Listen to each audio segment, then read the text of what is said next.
Welcome to the College Knowledge Podcast, sponsored by the College Planning Network and Paradigm Financial Group. Whether you're searching for that right fit college, applying to college, or figuring out how you're going to afford it all, you're in the right place. You'll hear from deans, admissions counselors, student athletes, and scholars from esteemed universities and colleges around the country. We'll dig deep to uncover their insight and unique experiences. So whether you're a student gearing up for college or a parent with college-bound kids, sit back, relax, and listen. Like you, we have lots of questions. Our guests have the answers, and we're excited to share them with you. Let's get started. On today's episode of College Knowledge, the gloves are coming off. It's game time. Dave and I are going to be taking on what some call the heavyweight champion of the financial world. See what Dave Ramsey knows about college planning. Or doesn't know. Stay tuned for this episode. If you like it, make sure you give us a rating and share it with your friends, family, anybody who's got college in their future. We're looking forward to today's episode. Hey, welcome back, everybody, to College Knowledge. I'm your host, Dave Kozak, alongside my co-host, Mr. Joe Kearns. We've got some controversial stuff to talk about today, Joe. Yes, sir, we do. We've been maybe trolling a little bit, and we set off on a mission to kind of level the playing field for everybody on college planning, college financial planning, admissions planning, whatever it is. And in the day and age of information, my God, you can go down rabbit holes and you can listen to a ton of people. We did the episode where we talked about the Pennsylvania Senate debate, where they were both asked a question about college, and it was clear they had no idea how the system worked. Yeah. Those are senators that are going to argue policy. We kind of changed our focus to people in the environment that talk about money. Yeah. Right? 529s, life insurances. And not just talk about money, but flat out give advice. Yeah, flat out give advice. Yeah. 100%. And we're not talking about, whether they should or shouldn't give the advice. We're talking about the advice that's being given specifically. And we're going to talk a lot about Dave Ramsey today. And he probably won't like what we have to say, but regardless, he has a huge audience. And when you get into the financial space, people tell you all the time, like, you gotta know what you're talking about before you give the advice. You got to get the license before you give the advice. Whatever it may be, you gotta know what you're discussing before you give the advice. And time again, Joe, people give advice on college and have no idea what they're talking about. Yeah. And it'd be one thing if it was just advice on college. The reality is the advice you give on college and the way you approach college will have an effect on your retirement, either to the positive or to the negative, but it'll have an effect. And so I think you need to pay attention. Yeah. And look, I'm a strong believer, a very strong believer in this, that like, you will never see us take a phone call and give someone advice on a show.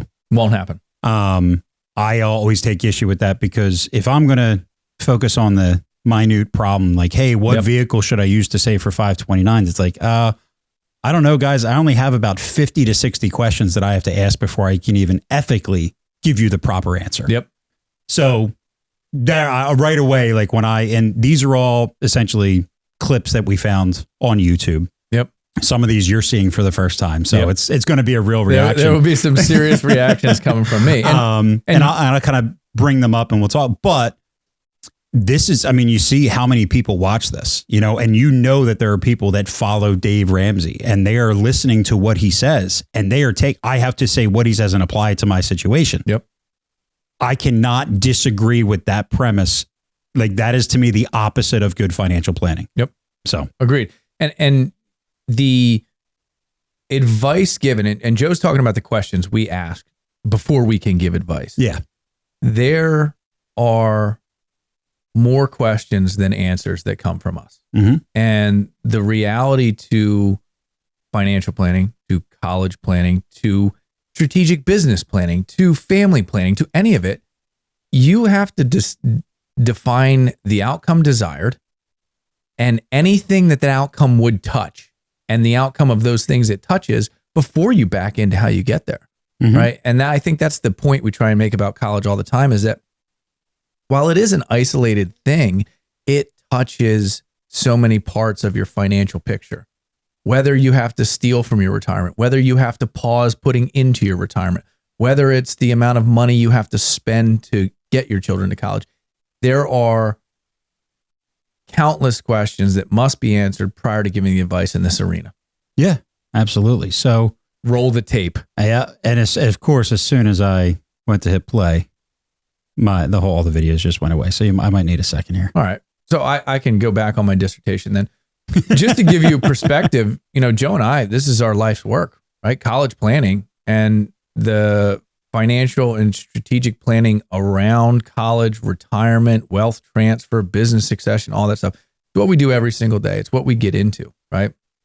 And we've got a team behind us of hugely qualified individuals that help us bring all of the plans we create to fruition. And also not only the plans, and when I talk about plans, I don't want it to be mistaken for financial plans. Our plans are so much more than that. They're plans on what schools to choose, how to get into it. They're plans on how to acquire real estate, buy cars. We get into the nuance that actually is required to create a solid life plan, right? I've had consultations with people when should they leave their job, seek a new job. They're really good at what they do and they think they could do it on their own and they want to start a small business. How do I start a small business? Got a lot of experience in all of this. So I think, and Joe, your point about taking a phone call on a live show and answering a direct question on where should I save for college is malpractice in my opinion. Like it just, that is not an acceptable thing. As a matter of fact, for every client that enters our building or our arena, we have had free consultations with another 100 clients in that month just to figure out who can we actually help. Right. So I think there's a piece there. Like we may not even be able to help a person. Yeah. And we tell them. Yeah. Those that we can and have an impact on, we do. Right. But even the families that we can't help, I can tell you that there's never like a back of the envelope, a cookie cutter approach that we tell them. Like even in that free consultation, the information that we gather ends up us leading to any type of advice that we would give. Yeah, correct. So to simply ask like one question, where should I put my money for college? And someone actually giving you advice in that, and then you go and do it. That's insane to me. It's absolutely insane. So, well, and if we want to, at the end of this, we can go back through and pretend someone was asking us that question as experts, and we'll list the questions I would have. Yeah. So I picked a couple, and moved some things around. And so some of these is cut, edited. I'm never one that says, hey, this is from this. No, we'll share the whole video clip so you can see the entire thing. So, but from a time perspective, we cut down on some of this. But I have mainly 3 clips that I thought would be good to discuss. Sure. And the first one, basically caller calls in, asked Dave, he said he's working with parents. They're concerned that if they save for college, it's going to basically, they're not going to get as much money from FAFSA. That's the question that was asked. Now, Dave's first response, I was like, hey, I'm going to tell people to not work so they can get unemployment. Like, obviously, it doesn't make sense, right? Like, hey, don't do things just to get government assistance. Obviously, I would agree with that it's not a good plan. But then Dave gets into specifically what the FAFSA does, and let's pick it up from here. The FAFSA process, FAFSA stands for Free Application for Federal Student Aid. That's correct. And there's only one kind of federal student aid, and that's Pell Grants, and it's based on people being poor. Ring the bell. It's federal aid for poor people. And so, no, I'm not going to teach people to remain poor. Now, what happens when you... All right, you want to stop? You want to pick up right there? You want to keep the clip going? Let's keep it going before I want to hear. I want to give him the opportunity to answer the entirety of the question before I give my rebuttal. Okay. When you fill out the FAFSA, is you'll get hammered 6 ways from Sunday with all kinds of student loan possibilities. In addition to that, it's a huge marketing arm is really what it is. Seriously? But the only thing you qualify from federal government is need-based, and so it's for people that are in poverty. And I don't want to teach people to stay in poverty in order to get government aid. How many views on that, Joe? Do you? I mean, that's not logical. No. So, Hold on. Let's see. I want to say that it was around 27,000. Actually, no, it's probably more than that. I don't have that up. Yeah, but it's a lot. When I looked at a video earlier, I don't know which one I was looking at. There were 2.5 million followers. Oh, yeah. So that's the reach of this. Mm-hmm. Okay. Continue. Sorry. That's all right. yeah, that's the overall answer. Now, so here's the thing: go pile up a bunch of money so that you don't need. All three of my kids went through college. We did not fill out a single FAFSA. We wouldn't have qualified. Ignorance is I bliss. make too much money. Are we done? Is that it? The full clip's not over, but I figured I had it stopped here because. Okay, let's start with the first thing. The FAFSA, Mm-hmm. right? It's only for poor families and it's only for Pell Grants and free government money. Right. Wrong. Right. Straight off the bat. It is the gateway to the financial aid system. The system itself relies on the disclosure of that information before making any decisions about what kind of aid your family will get. That system is then translated and given to the schools for them to make their decisions. So if you don't, they don't. The end. Right. It has nothing to do. Yeah. Oh, sorry. I shouldn't say it has nothing to do. When you file the FAFSA, they will evaluate your family's eligibility for Pell Grants. They will evaluate your family's eligibility for federal loan programs, Stafford loans, as well as work studies. Yeah. Fact. Yep. But after that is where the magic actually happens. That's where the $60 billion in free money gets given out from that form each and every year. Yeah. So couple things like, and that's not the only form, by the way. Right. We'll leave that alone for a second. And he doesn't even touch the other forms, like at all. Never even gets brought up. So when I first saw this, again, first thing that he says is there's only one type of need-based aid. Well, sorry guys, but the direct loan that is called subsidized is a 0% interest loan while the kids are in school. That is need-based aid. Yep. Right. Basically being able to borrow money with no interest. That is in itself, that is considered financial aid. It is helping you pay for college, but not accruing interest. You don't get that if you don't fill out the finance. So he talks about it being a marketing scheme and qualify. You get offered loans. Yeah, well, no, it's qualification for a 0% interest loan as well. And most parents I've ever talked to, the thousands over 15 years that I've talked to, all want their kids to have what, Joe? Skin in the game. Absolutely. Yeah. Well, what skin in the game are they going to bring if they're not doing Stafford loans? Right. They're not getting Stafford loans if they don't fill out that form. Yeah. And mind you, the Stafford loan, freshman year is $5,500, sophomore year is $6,500, junior and senior year is $7,500. Total $27,000 that a student can borrow in their own name without their parents' co-signature. Right. There's your skin. That's it. Yeah. Right. Yeah. The other thing too that he doesn't go into, and he talks a little bit about scholarships a little bit later, but differently. But guys, there's schools out there that only offer merit-based aid. So the other way that schools offer money is it's not need-based, like Dave mentioned, right? Now, the government only offers need-based aid. Yep. Okay. But schools offer need-based and merit-based. How do they determine how much need-based the school's bucket of need-based money will get is through what? FAFSA. The FAFSA, right?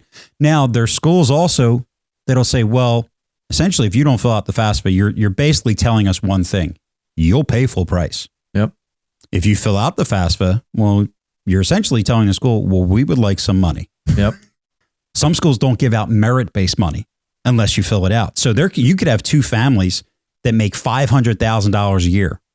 One family doesn't fill out the FAFSA, goes to a school, pays full price. Another family does fill it out, knows they're not going to qualify for need-based aid, but fills it out and the school gives them $15,000 of merit-based money. But only because they filled it out. How about we talk about the algorithms around demonstrated interest and solvency of freshman class? And if you guys aren't familiar with what I'm talking about, if you don't fill out FAFSA, the old world thinking was like, I'm telling the school I'll pay. In the new world, in the age of artificial intelligence and algorithms, they're counting that as not a real serious contender to actually enroll in the school. And one thing I know about colleges is they want to accept people that have a high probability of actually enrolling. Yeah. And if you tell them right off the bat, you could consider them saying, well, you're being lazy. Yeah. Right. Or you don't understand the game, or you're listening to this type of garbage. Yeah. And I think to bring back that, because I think it was Franklin and Marshall that we were reading an article, or it was an interview that we had. Lafayette. Or was it Lafayette? They basically got into saying, well, if on your college application you listed that you would be applying for financial aid, but then you did not submit the FAFSA to the school, in their analytics, they realized that 98% of students that answered that way did not come. They did not enroll at the school. So essentially, they now were left with saying, well, if you check this box that you're going to fill it out and you don't, we're not going to accept you. We're not going to waste a seat on you. Yeah. And just to be very transparent, parlay that back to the conversation we did have with Director of Admissions at Franklin and Marshall. They said they've got 600 beds. Yeah. And they can only take 600 students. Mm-hmm. So if they offer admission to 700 people and 650 of them come, they got a problem. Yeah. So it's very important to the schools that the algorithm works, and they're going to follow those analytics. And it is only COVID made it even more apparent and more critical that the schools have the proper artificial intelligence to actually give them viable results in their admissions process. Yeah. So bottom line, false. Go on. What was the second point? So the second, excuse me, the second side of this question was them. So just to be, he answered that piece of that question in 3 seconds. We just had a 5-minute conversation on the fallacy of it and the reality of it. Yeah. And again, you said ignorance is bliss.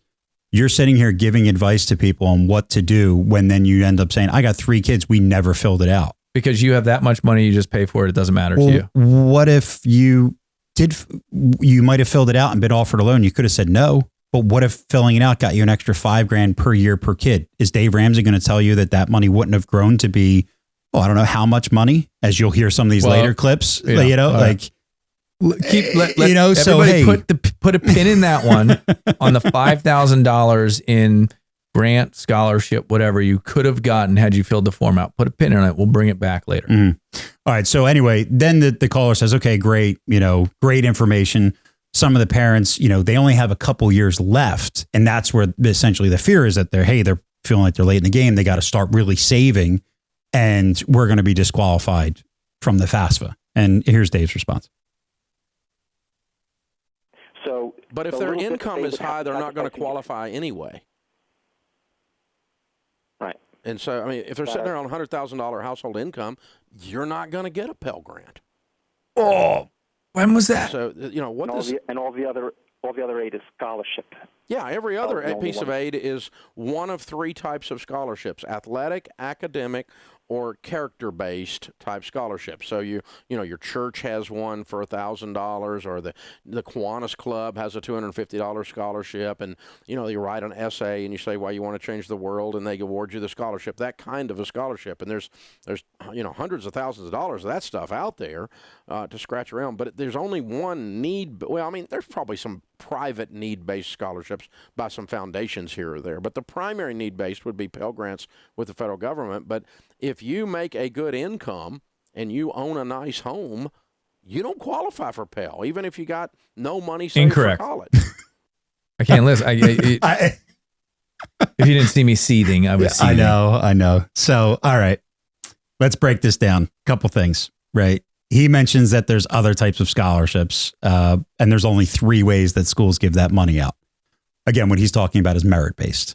And that side of things, Then he almost saved himself, where he said, where he said, well, there might be some other types of need-based aid from private, and then he went groups. Yep. Not schools. Yeah.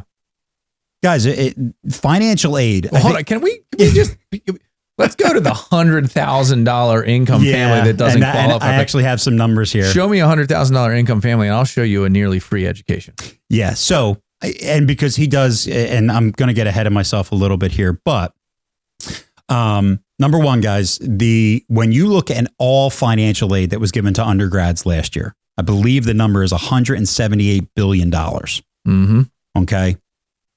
55%, I'm sorry, only 26% of it was loans. So there's about $137 billion that was given out in gift aid, money like scholarships, grants, money that never has to be, basically a discount. Yep.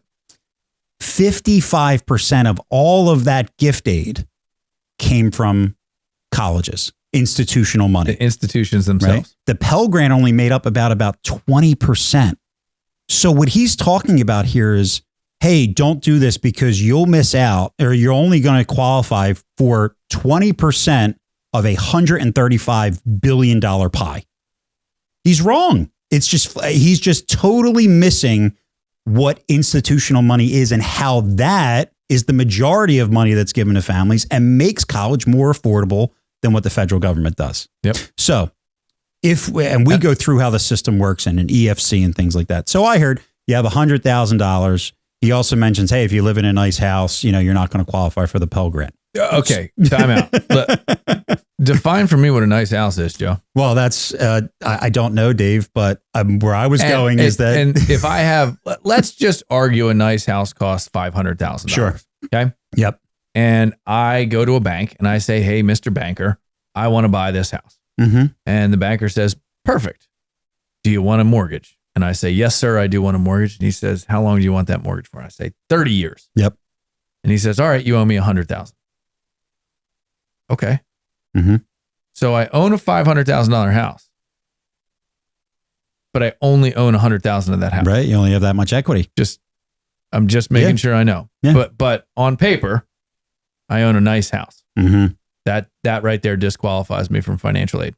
Well, Dave, we know how the system works. Let me ask you a question here. Sure. Let's just say that you have that same nice house. It's $500,000. Mm-hmm. Let's say you have it paid off. How much of that do you have to list on the FAFSA? None. Wait, I thought he just said if you live in a nice house that you get disqualified from the Pell Grant. Negative. He's bringing something up that's not even a question on the form. But again, if you're somebody that never filled it out, you wouldn't know these things. And you may put that on there. Right. Right. Because what's the question? What are your assets? What are your assets? Right. What do you? And if we're going to, we shouldn't go in this rabbit hole, but I told you the gloves are coming off today. Definition of an asset is something that produces income, right? Your house doesn't produce income. As a matter of fact, your house costs you money every step along the way. You got to pay taxes. You got to pay for upkeep. You got to pay for maintenance. You got to pay for your heating oil, your utilities, all that stuff. It costs money. A very, very small subset of people can consider their house an asset. And that's the people that own 5 of them and rent 4 of them out and make legitimate money on them. Right. Yeah. So it's not an asset. All right. I want to keep moving along because there's more we got to get to. But if we had a caller, I'd take the call and argue that one. Right. But, yeah. All right. So then, because I want to kind of remember it was some of the things he said there because I'm going to bring that back. So what is his solution when it comes to paying for college? I know you're going to enjoy this one, Dave. How do you go to school? Number one mathematical way you go to school if your parents haven't saved any money is you choose an affordable school, an in-state tuition school, maybe community college for the first couple of years to get some of your core stuff out of the way. Number 2 thing you do is you work while you're in school, and no, that's not child abuse. All you people out there that worked while you were in school, raise your hands. Yes, I see those millions of hands all across I'll put my hand up. I work. I don't have a problem with that. And I worked 40 to 60 hours a week, got out in 4 years. No, that can't be done. I was tired of working. And so, you work while you're in school. You choose something that's good. You take the ACT, the SAT numerous times while you're in high school. If you want to spend some money on something, parents, you got a 16-year-old, spend some money on tutoring so they can take that test and get a higher score, help them qualify for yet more scholarships. All right. A couple of things there I don't disagree with. Agreed. Hey, I agree that, and we had this conversation, we suggest that kids should work and be held responsible for some of the college costs. And half of our services are about SAT prep and essay writing and all that stuff. All that stuff matters. 100%. Yeah. Now, you started laughing right away. You're going. Go ahead. Go to an in-state state school because it's cheaper, right? All right. So let me drop the facts. Yep. In the numbers that he used, and I'm taking the house out of it because he said, hey, if you make $100,000, you're not qualifying. So let's use that number and say that I have a family, 2 parents, 3 kids, each mom and dad each make $50,000. Mm-hmm. If I take nothing else into account, that's it. Yep. Okay. If you go to Pennsylvania Penn State. Mm-hmm. You were in Pennsylvania. Sticker price $38,000. Yep. Okay. Through the FAFSA, they're going to say that family can afford about $13,589. So again, they probably would not qualify for really a Pell Grant. He's right there. But he would qualify for a 0% direct government loan, the Stafford loan, right? So they would get that. They would get the $5,500. Not all of that would be 0%, but that's going to help. Mm-hmm. Probably qualify for a work study. Mm-hmm. Okay. Another $2,200 to $2,500, we'll say. And again, Penn State may be able to give him a little bit of need-based aid. Now, Penn State technically doesn't give out a lot of need-based aid. Yeah, they don't meet a high percentage of need. They meet about 50%. Yeah. So all in all, when it's said and done, after a loan, like mom and dad would be asked, even though the FAFSA says you can afford $13,000, they would be asked to pay around $24,000 a year to go to Penn State. Yep. Okay. So that is his solution. Let's take that same equation, same family, and look at the University of Pennsylvania. Yep. You know what their sticker price is, Dave? 70, probably 82 or so. Yeah. Now. Yeah. It's basically right over 80. So at the face value, you say, yeah, you don't go to the school that cost $80,000. Mm-hmm. Well, need-based aid comes from more than just the federal government. You don't say. Mm-hmm. Is there another form you might have to fill out? Yeah, there's something called the CSS profile. Do you have to fill them both out probably? Yeah, you do. Okay.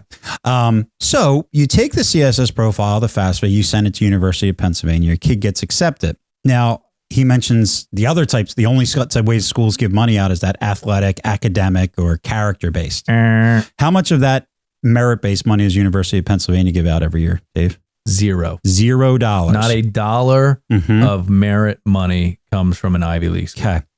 You want to take a guess? Should I put you on the spot and see if you know $100,000, nothing else?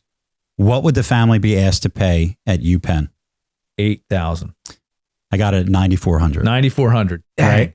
I'm not as sharp as $9,400 per year is what this family would be essentially asked to pay. Just to be clear, right? Let's just call it $10,000 for round numbers. Yeah, at the $80,000 sticker price. $40,000 for a 4-year education at the University of Pennsylvania. Yep. Versus $100,000 for a 4-year education at Penn State. At the in-state state school. Yeah. Yeah. Is that enough said? Or do we need to, we can do this all day. I know. But this is, again, when this is the advice that you get, you're missing out on what financial aid truly is 100%. And how it helps families pay for college. This is ridiculously wrong advice. And I would also go to say, like, in that example, he talks about $100,000 family and then a nice house. And I'm going, I've seen budgets, thousands of budgets. The first thing I do with a family is make them go through a budget exercise, right? You're not affording a $500,000 house on $100,000 income with 2 kids or whatever it may be, right? Yeah. So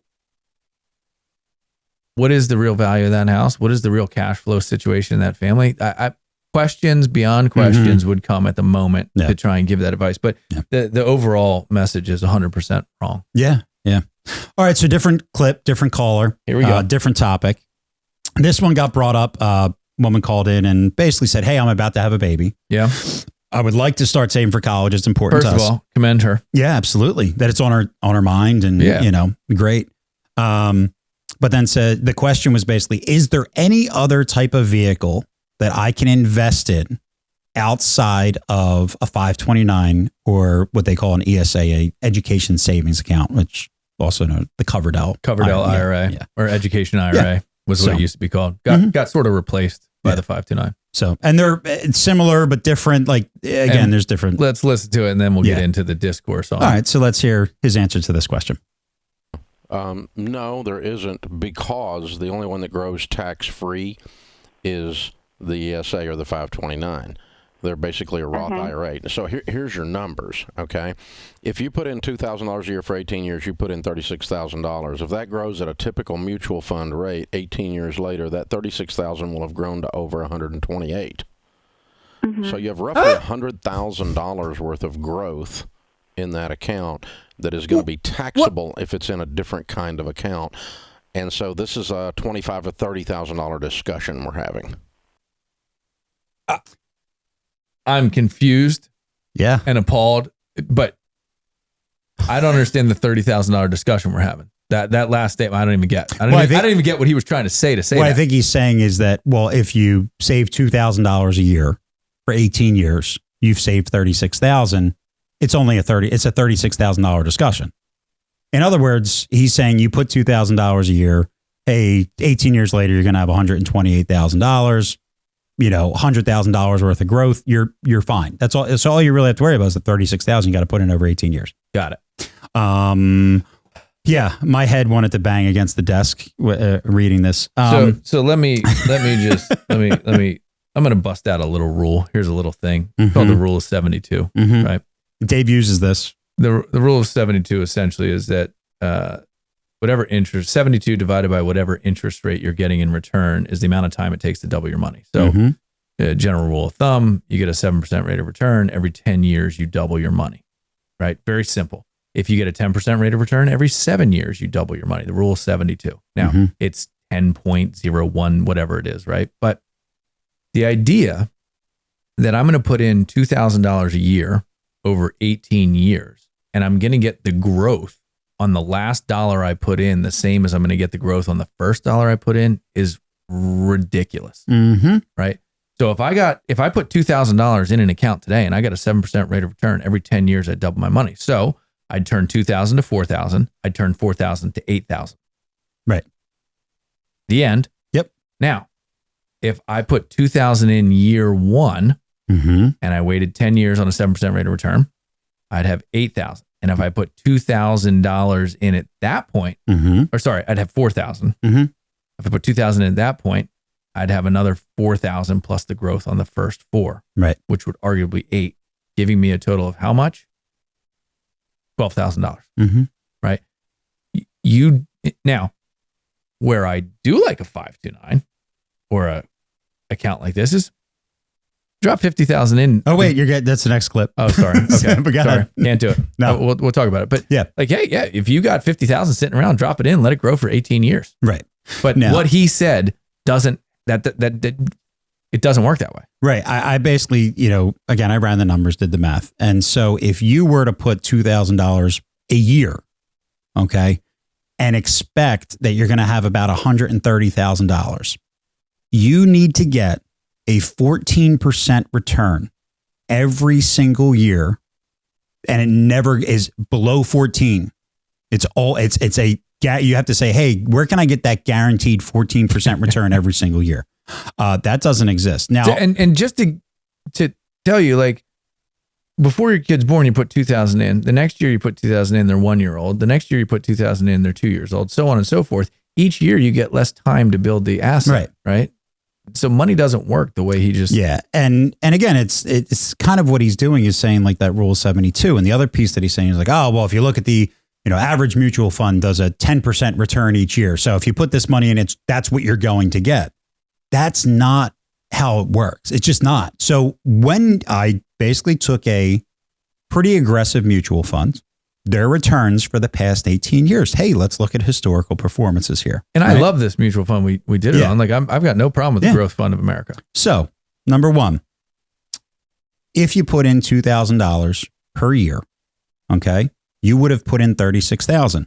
There's some years that, hey, you look at it, hey, there's a year that's up 37%, but that was preceded by a year that was down 41%, right? There's a couple years that are up 11, down 5, up 26, up 17, flat, down 3. So ups and downs. Guess what? That's what an actual aggressive mutual fund will do.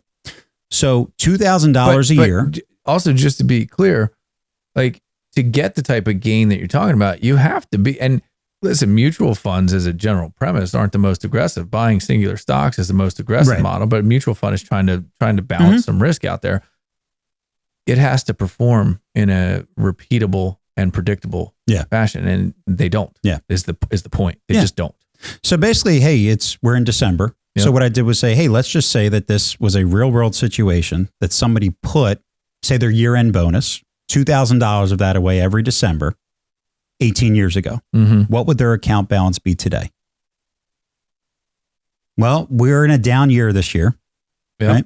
That amount would be $54,588. Not 128. Not 128. And so imagine taking that advice, using it, and expecting that you're going to have, I don't know, another $80,000 for college that's not there. Mm-hmm.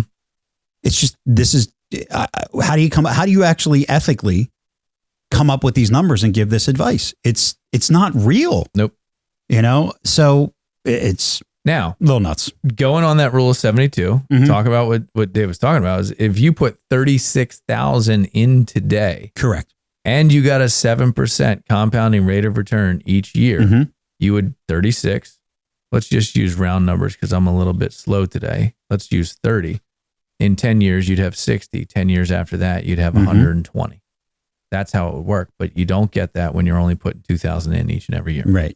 So the other thing, though, and again, when you look at these averages, so let's just take this last year because it was a tough year. Let's remove it. We've removed. So we got the 128 then, right? No, it's amazing how we don't. Now, let me put it this way, right? Over the past, we'll say the 17 years, right, prior to that, if I added up and I took we're up 12, up 6, up 4, down 41, up 37, up 11, down 5, up, What's that average rate of return, Joe? Well, if you break down the average over 17 years, it's 8%. No fooling. Right? So if you just said, 8%, I'll just use that and compound your money But guys, and this is the easiest way to think about it. If you have $100,000 and year one, it goes up 10%, you've got 110. If the next year it's down 10%, you're not at 100. You're under $100,000. So if the year after that, it's now up 10% again, guess what? You're just a little bit over that 100,000. Because when the money grows, when you then hit a loss, it hits that it's a bigger number that percentage drops. So then when the next year, like again, I looked at it and said, hey, we've got a year where we went from $8,800 a couple years in, we had a 41% drop, right? Where our balance went down to $7,000, right? The year after that, we had a 37% gain. Well, I also put in another $2,000 and my money just got back to where I was 2 years prior. Yep. So it's not how real money works. So again, even if you I think that's one of the biggest issues out there is that average rate of return concept. And again, if this person put in $36,000. What was the real return on that over 18 years, Joe? The real return, basically, with this bad year? Yeah, with the bad. I want to know what the real return was with the bad year as it stands. If you invested in that product over that period of time, $2,000 a year. The total return would have been 52%. But you then divide that by the number by of years. 18 years. So we're looking at 2.72 per year. Per year. What is advertised? 8. 2.72. And that's why I always say, and you can go look at any research you want in the market. In a 20-year cycle, a solid returns 4 to 5%. Right. And again, it's just that actual real rate of return, not average annual rate of return. Right. Ups and downs have a bigger effect than just saying you're like, if I did this and said, okay, let me start with 36,000, right, and do 3% every year with no losses. Actually going to be more than this. So you have to understand how compound interest works. Yep. All right. So that was another one that I thought was a good topic of discussion. Now, this last one I thought was pretty interesting because a mom calls in and this is her story. So, and again, this is where you said like, hey, what questions would we be asking? A little bit different than this one. So mom calls in. She has 3 kids. One is already in college. Okay. She's a stay-at-home mom. Yep. Dad works. They have 2 younger kids. 2, I believe they were twins, but it might have been just 2 younger, but they're 7 years away from college. Okay. She has $200,000 sitting in the bank. Okay. She asked Dave what she should do with that money. I can't wait. So, I've never heard this. I have no idea what's coming my way. Here we go. Here's an interesting number. If you invest $200,000 at 10% in 7 years, it will about double. So it'll be worth $400. If you don't do anything to it, it'll be worth $400. If you invest it at 7%, it'll take 10 years for it to double. That's a rule 72. Right. And so this is the problem. Now, if I have that money to invest, I'm personally comfortable with, and I recommend putting it in good growth stock mutual funds. So he just gave a recommendation. Well, Well, I think he Hey, I think what? he CYA'd a little bit by saying, if I had this money and I'm doing it, I would do this. And then he said, and I recommend doing this. Oh, did he say that? Yeah. Oh, I didn't see that. He said, he said, if I had the money, I would do this. And I recommend doing this. Okay. Find an aggressive mutual fund. Okay. Again, guys, the rule 72 it's an estimate. It's not like you basically look and say, okay, but what we just proved, if your money double, if it took 7 years for your money to double, you had an average rate of return of 10%. It doesn't mean that you get 10% every year it's not how it works. All right. Does it keep going? So it does a little bit, because then his co-host says, well, hey, this is an interesting take. What about potentially, like, where might 529s come into this equation, or, the ESA? Listen to this one. And I'm curious to your thoughts on this, Dave. At what point does she go, let me look at an ESA or a 529 based on my income and see how much we can sock away there for tax-free growth? Going to move as much of it over there as I can. You can't move 200 in 1 year. Yeah. There's that's not available that I'm aware of anywhere on a 529. A lot of 529s are limited to 10 a year. So you could systematically move some of it into different kids' names, that kind of a thing. Help it grow tax-free. And let that, let's say how many kids? Double. Let's say it went from 3. 200 to 400. One's in college. The extra 200 is completely taxable, except to the extent you've got it in a 529 or an ESA or both. And then, of course, it's going to be completely tax-free on the growth. So that's a really good point you bring up, George. All right. So the one thing that I forgot to mention is the older son, right? She said, thank God he actually scholarships. So his cost to go to school is very minimal. Guess she filled out the FAFSA then. And maybe she probably did. Okay. But so again, I'm now taking, not just looking at what do you do with $200,000, and this is where you alluded to some of this earlier with what questions would we ask and how would we handle that phone call. But then the other thing is you started to get ahead. I cut you off on what you can do with a 529 that they say you can't. So first off, I already know where I want to go with some of this, but that was the first time you heard it. What was your overall take? So I think common knowledge for everybody is once you hit age 50 and you have a 401k, there's this catch-up provision concept, right? Where you can add an extra 1,000 or to an IRA, whatever it is, right?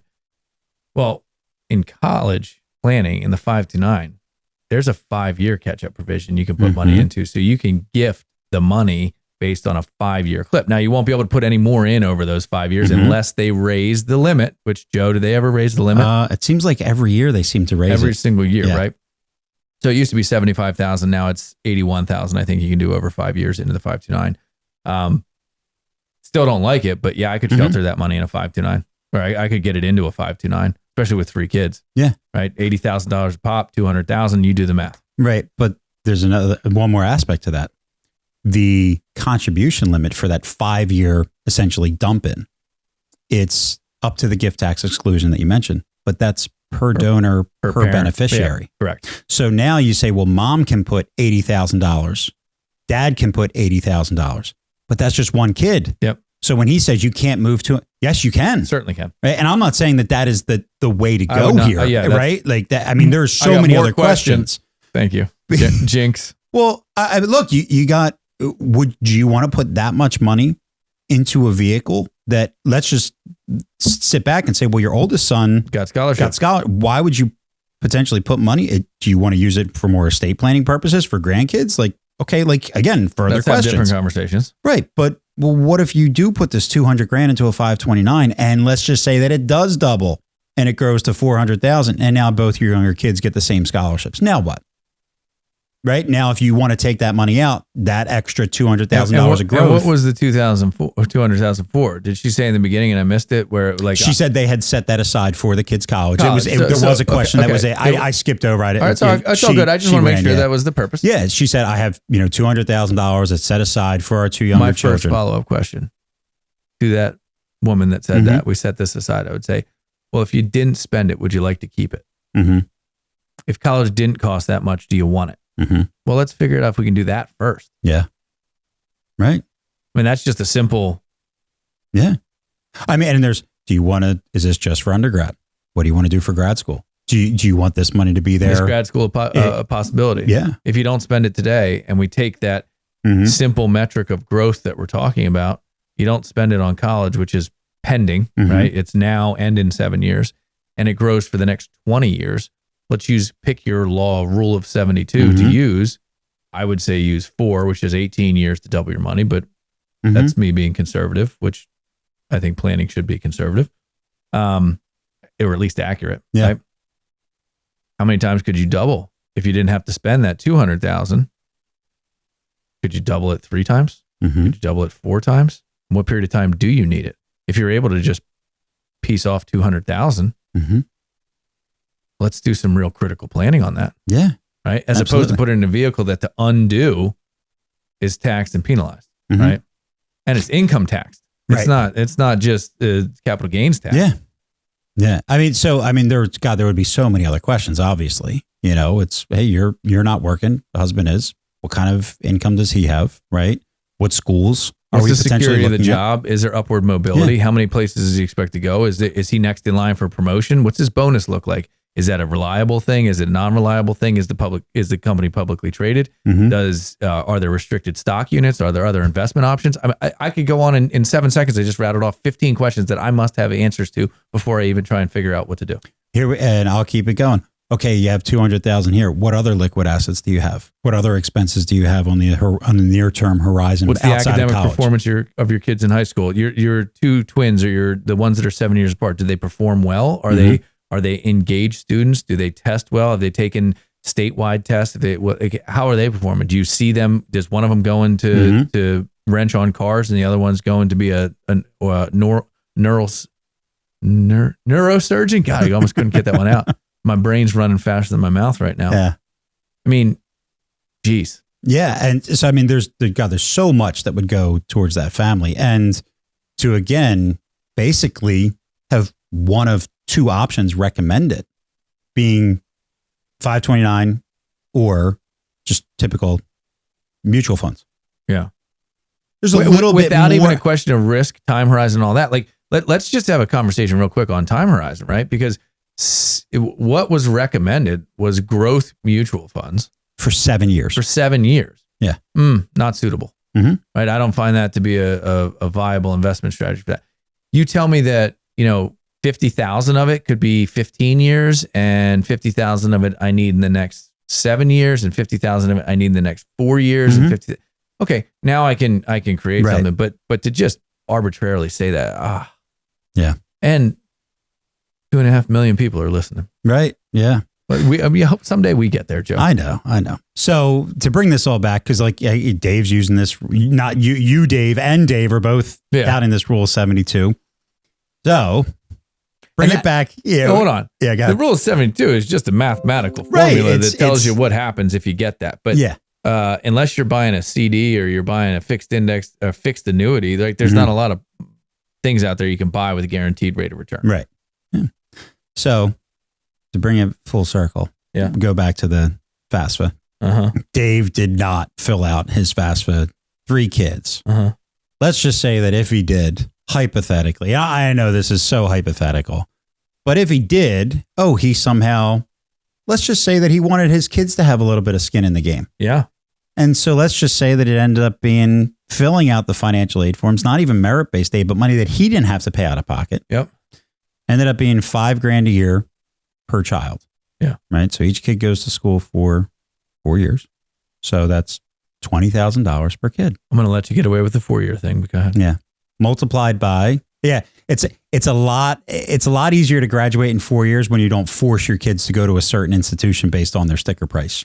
Outside the point, 100%. Hey, you have Social to go and to academic fit are sort of important. Yeah, but you have to make sure that this school that's an in-state state school, you have to make this school fit for you rather than find the school that fits and then making sure that it's financially totally outside the point. But say they graduate in 4 years. Yes, sir. That's $20,000 per kid. 3 kids through college. It's $60,000. I don't know. What age do you think Dave was when this happens? Let's give him an age. Typically what we see. 50. 50. Okay. How many years are we going to say he's until retirement? 15. 15 years to retirement. That's $60,000 that he didn't spend on those 3 kids. What would that be worth 15 years later? Uh-huh.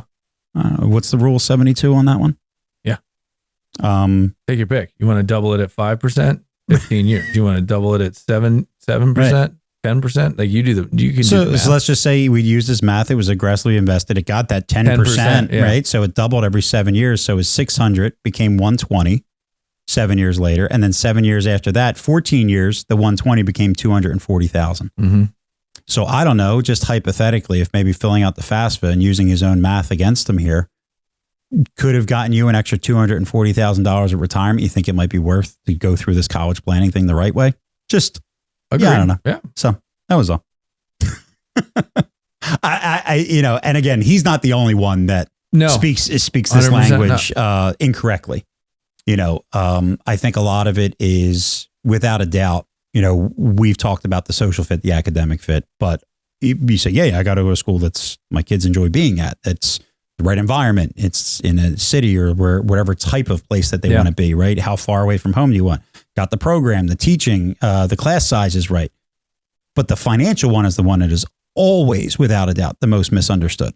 100%. And to prove it, we've talked about senators talking about the cost of college. Now we have one of the most well-named, I'll say, advisor that is preaching. That is he an advisor? I don't know. Is he a guy that does that?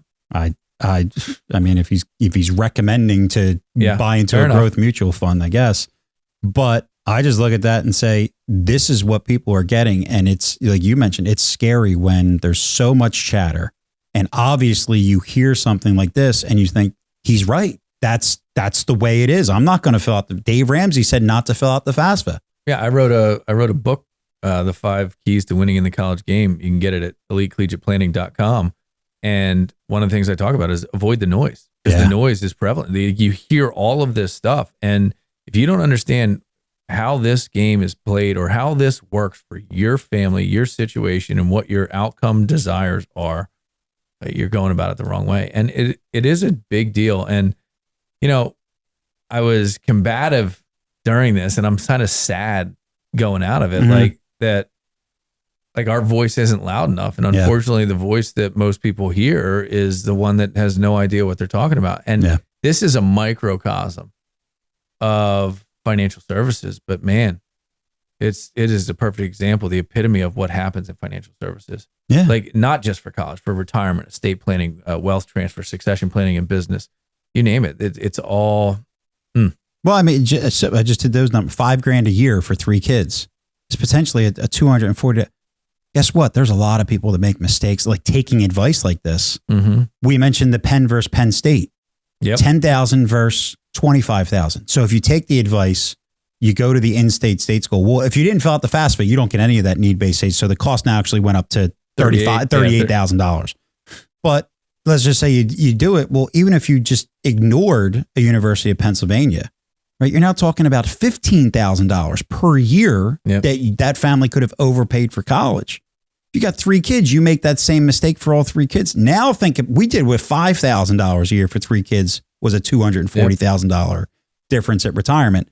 $15,000, right? And people make mistakes that are even more than that on per year for college. It is not just understanding the college piece and understanding how the system works and financial aid works, but it is so important and pivotal because of what effect it does have 15, 20, 30 years down the road. Well, and let's cast a spotlight on that 15, 20, 30 years down the road for a second. My favorite quote in planning is a good plan's never known. Mm-hmm. The quality of a financial plan is never known until 25 years after it's been created, right? Mm-hmm. Let's say you do this all around your age 50. At 75, that mistake you made at 50 prevents you from living the retirement you want. Is that seriously how you're going to go into this? Yeah. And we just proved. So let's use the $60,000 example. Very simple. The $5,000 per kid per year for college, growing to $240,000. At 75, you're $250,000 short. That's at 65. Add another 10 years then and double it. That's $500,000. Yeah. Right. So let's say at 75, 10 years after the 65, right? You've doubled it again, and you don't have that money, but your net income, your net cash flow in retirement is $30,000 short to live the lifestyle you want. All because of something you did 25 years ago. Yeah. Right. That's brutal. Right. And absolutely brutal. And these are the things that we try to educate families on. Like, this is how we try and plan. Well, and I mean, listen, even go to the CFP, right? The Yeah. gold standard in financial planning. They don't touch it with a 60-foot pole. Yeah. They dabble. Yeah. Right. Yeah. Hey man, this was fun. I think there's more of this coming. Yeah, we shot it around a little bit. You know, I had the Rocky music going, like I was ready to go, because it's like you said earlier, we live this day in and day out. Well, and I think someone with the reach of Dave Ramsey gets online and pounds his chest over something he knows nothing about. Mm-hmm. It's just not. It's not acceptable for what our life's work is. Yeah. Right. Yeah. Doing this the right way. And listen, college is the first place you're going to be asked to spend a lot of money, no matter who you are. That is truth. Mm-hmm. Right. And a lot of money to some people may be $5,000. A lot of money to other people may be $100,000. Right. But it is the first time that a plan crashes and burns or a plan succeeds. And if you're not thinking about the long-term effects of it, you are not doing it the right way. Yeah, absolutely. I think it's a nice spot to end today's show. All right, everybody. Thanks for listening. It's been College Knowledge. Thanks for listening to the College Knowledge Podcast with your hosts, Dave Kozak and Joe Kearns. We hope you enjoyed this week's exploration of higher education, sponsored by the College Planning Network and Paradigm Financial Group. That's all for this episode. See you next time.